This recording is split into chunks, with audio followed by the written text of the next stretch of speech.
होतं आणि एक दिवस माझ्या आयुष्यात कैलासवाणी साहेब स्वामी समर्थांना घेऊन आले. खरं तर मी आधी लिहिलेला सिनेमा होता मुळशी पॅटर्न, पण मुळशी पॅटर्नला कोणी निर्माताच मिळत नव्हता. जो तो बोलत होता की हे मराठीत असले मारामारीचे पिक्चर चालणारच नाही.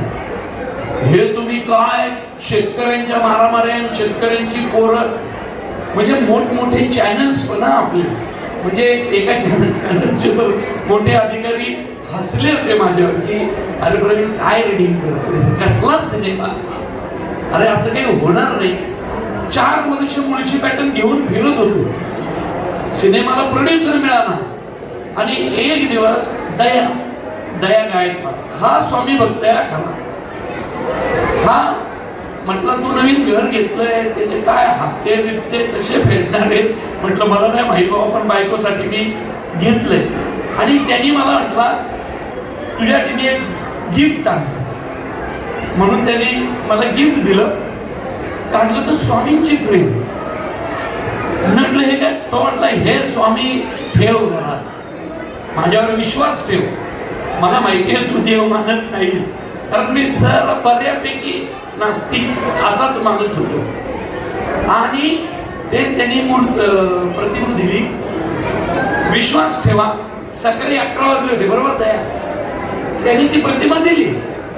आणि तो मला म्हटला तुला प्रोड्युसर मिळेल रे, आपला मुळशी पॅटर्न भारी होणार, कारण दयान पिठेही बरोबर होते माझ्या.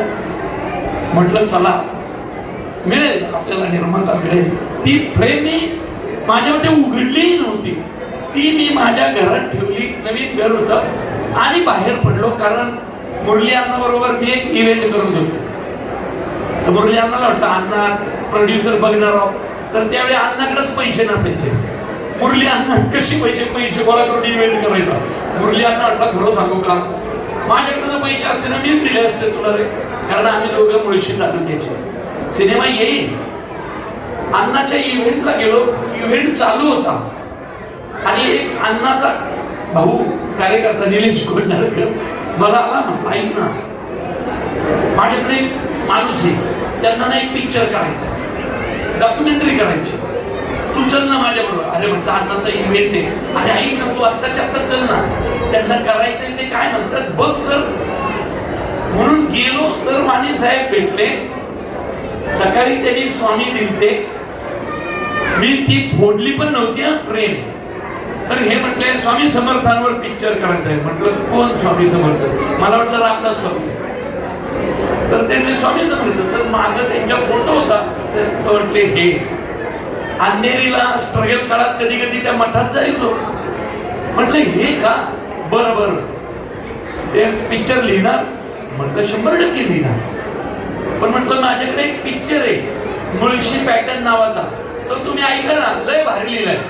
ते म्हटले नाही नाही मी दुसरं काही नाही, मी फक्त स्वामी समर्थांवर असेल तर करे सिनेमा.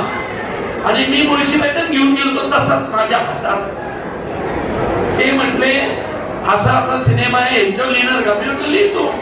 आता ह्यांना कसं सांगू की मी काय नास्तिक माणूस आहे, मी काही देव मानत नाही. आणि मी यांना म्हटलं, ते म्हटले उद्या गोष्ट ऐकवायची. म्हटलं डन. आणि मी गोष्टच लिहिली एका नास्तिकाची, म्हणजे राघव शास्त्रीची. तो राघव शास्त्री म्हणजे खरा मीच, जो देव मानत नव्हता. आणि एका नास्तिकाच्या आयुष्यात स्वामी समर्थ आले.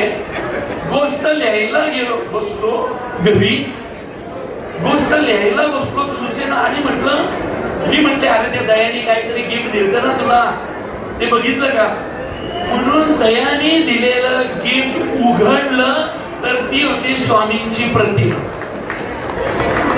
सकाळी त्यांनी दिली जय, आणि उघडलं तर स्वामी. आणि मी ती प्रतिमा समोर ठेवली आणि सिनेमा लिहायला बसलो. तो सिनेमा म्हणजे देऊळ बंद पहिला भाग.